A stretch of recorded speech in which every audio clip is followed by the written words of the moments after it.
Kela. Ilham Fauzan CMH. Iya, CMH, calon mahasiswa. Oh, CMH tuh calon mahasiswa. Saya kira sertifikasi hipnosis Anda ini ya. Iya. Semua itu Cut. Serius. Kami dari Tanya Aja dengan segmen kali ini yaitu OSTP, obrolan santai tentang pajak. Hashtag 4. Oke, sekarang kita ngobrolin tentang asas pemungutan pajak ya bro. Minggu lalu itu kan kita ngobrol tentang pengelompokan pajak ya bro.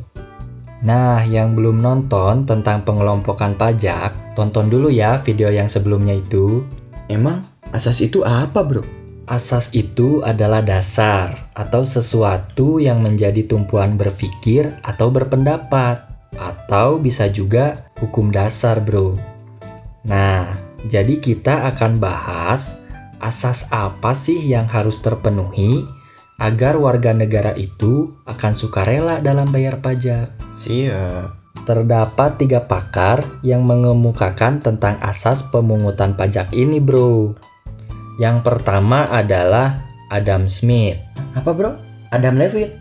Adam Smith, bro. Iya. Adam Levine mah penyanyi Maroon 5, bro. Saya kira Adam Levine, bro. Bukan, bro. Oke, lanjut ya. Yang kedua adalah menurut W.J. Langen, bro. Dan yang terakhir adalah Adolf Weger. Sebenarnya, asas pemungutan yang mereka kemukakan tidak terlalu berbeda, bro. Gitu ya. Mirip-mirip lah. Ya udah, langsung kita bahas aja ya. Saya nggak punya banyak waktu nih. Oke. Menurut Adam Smith, dalam bukunya, warga negara itu akan membayar pajak jika dalam pemungutan pajaknya memenuhi 4 asas, bro. Aja tuh. Yang pertama itu adalah asas equality, bro. Yang kedua adalah asas certainty, bro. Yang ketiga adalah asas convenience of payment, bro. Dan yang terakhir adalah asas efisiensi. Asas yang pertama, asas equality atau asas keadilan, yaitu di mana negara tidak boleh diskriminatif, bro. Dan pemungutan pajak itu harus sesuai dengan kemampuan dan penghasilan WP. Bukannya adil itu sama rata ya? Ya, adil itu juga bisa sama rata, bro. Tapi dalam konteks kali ini, adil di sini adalah sesuai kemampuan warga negaranya, bro. Saya tanya nih ya, bro. Bro kan calon mahasiswa nih. Ya, CMH nih. CMH ya. Misal bro punya adik masih SD. Terus orang tua bro ngasih uang jajan bro sama kayak adik bro. Misal sehari cuma 5.000. Mau nggak? Gak adil dong, bro. Lah, katanya adil itu harus sama rata, bro. Tapi kan kebutuhan anak SD dan calon mahasiswa beda. Anak SD mah gak perlu nongkrong, bro. Nah, tuh tahu. Kebutuhan keduanya berbeda kan? Jadi, adil itu tergantung konteksnya, bro. Gitu ya. Nggak adil kan kalau misalnya yang berpenghasilan sebulan 10 juta dengan yang penghasilannya sebulan 500 juta, beban pajaknya itu sama, bro. Iya juga ya. Jadi semakin besar penghasilan, pajak yang dibayar juga harus semakin besar ya, bro. Tepat, bro. Nah, asas yang kedua yaitu asas certainty atau asas kepastian hukum. Sesuai dengan definisi kan ya, pemungutan pajak itu harus berdasarkan undang-undang. Jangan sampai negara memungut pajak tanpa undang-undang. Nanti pada gak mau bayar. Iyalah, bro. Karena dianggapnya pungli kan? Iya. Jika ada undang-undangnya, akhirnya warga pun akan jadi bayar pajak, bro. Dan warga yang gak bayar pajak bisa dikenakan sanksi. Oh gitu ya. Paham, bro.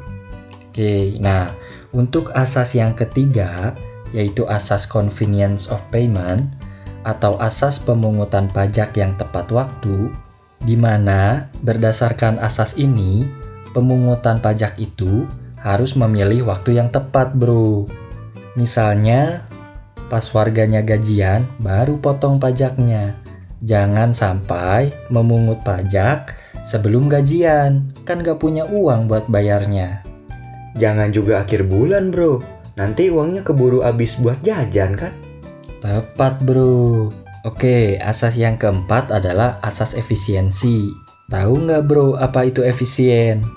Kan pasti pernah dengar nih, sesuatu itu harus dilakukan dengan efektif dan efisien. Apa coba efektif dan efisien? Kalau efektif itu adalah usaha kita untuk mencapai tujuan kan? Kalau efisien tuh gak tahu bro. Ya betul bro.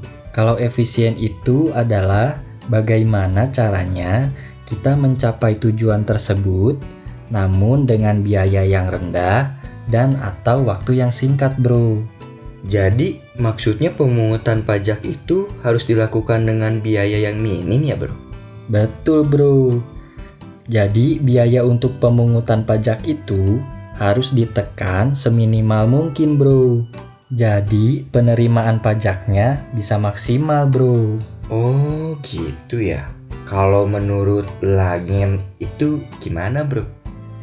Oke, asas pemungutan pajak yang dikemukakan oleh W.J. Langen itu terdiri dari 5 asas bro. Aja tuh. Yang pertama adalah asas daya pikul. Kedua adalah asas manfaat. Ketiga adalah asas kesejahteraan. Keempat? Asas kesamaan. Dan yang terakhir adalah asas beban yang sekecil-kecilnya bro. Oh gitu ya. Yang pertama ya, asas daya pikul nih. Asas ini sebenarnya mirip bro dengan asas keadilannya Adam Smith. Yang tadi jika penghasilan semakin besar maka pajaknya pun semakin besar ya? Tepat bro. Nah jadi kita lanjut aja ke asas yang kedua ya bro. Karena sama aja sebenarnya. Oke, asas yang kedua yaitu asas manfaat. Berdasarkan asas ini, pajak yang dipungut itu harus digunakan untuk hal-hal yang bermanfaat bro, terutama untuk kepentingan umum. Seperti yang kita obrolin di OSTP 2 ya bro? Yang uang pajak itu digunakan untuk pendidikan, kesehatan, dan lain-lain ya? Tepat bro, itu semua kan bermanfaat dan untuk kepentingan umum. Nah, kita lanjut aja ya bro ke asas yang selanjutnya.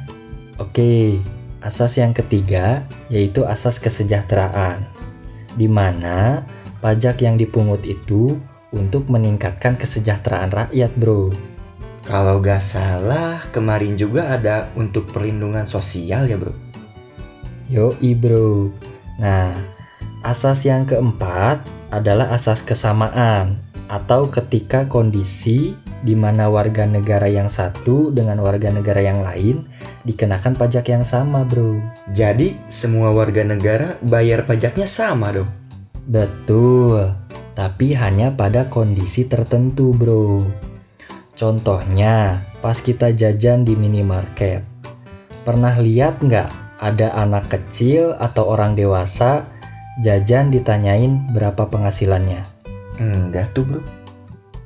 Enggak kan? Nah, pada kondisi tersebut, mau anak kecil kek, mau dewasa kek, mau penghasilannya kecil, mau besar, ketika kita beli barang, misalnya beli ciki nih bro, Oke. maka bayar pajaknya sama kan? Nggak dibeda-bedain.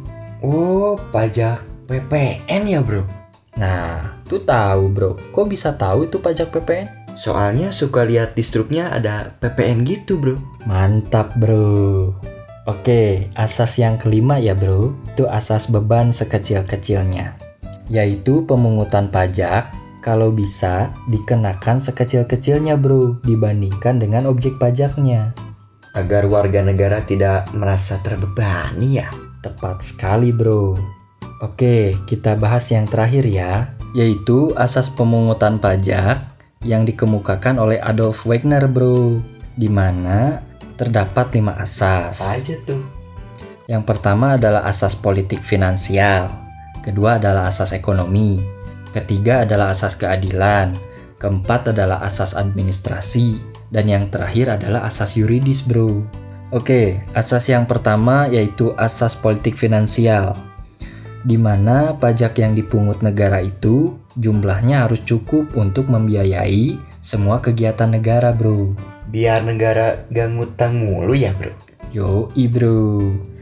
Nah, untuk asas yang kedua, yaitu asas ekonomi, adalah penentuan objek pajak harus tepat, bro. Maksudnya apa tuh? Maksudnya adalah jangan sampai nih ya bro, barang mewah dipajakinya kecil, sementara barang yang biasa dikenakan pajaknya tinggi bro. Oh gitu ya, paham. Oke lanjut ya. Asas yang ketiga yaitu asas keadilan. Ini sebenarnya sama bro dengan asas keadilannya Adam Smith dan asas daya pikulnya si Langen bro. Jadi nggak usah dibahas lagi ya bro. Oke bro, oke. Asas yang keempat adalah asas administrasi bro, yaitu mengenai kepastian prosedur pemungutan pajak dan besarnya pajak yang dipungut bro. Kalau gak pasti, jadi males bayar pajak ya bro. Kayak dia ya yang gak pasti. Betul bro, gak enak kan digantungin. Oke, kita bahas asas yang terakhir ya, yaitu asas yuridis. Di mana asas ini sama dengan asas certainty-nya Adam Smith bro. Ya udah, gak usah dibahas lagi bro. Biar yang nonton ngulang dari awal. Setuju bro, biar makin paham kan bro? Yoi bro. Bro, boleh nanya lagi nggak? Nanya lagi, ntar lagi bro, saya mau nguras bak mandi dulu nih. Lah, Tapi bentar. Sebelum itu, jangan lupa like, Komen, share, subscribe. dan jangan lupa notifikasinya ya. Saya Ilham Fauzan, Dan saya Ardan Gani. pamit undur.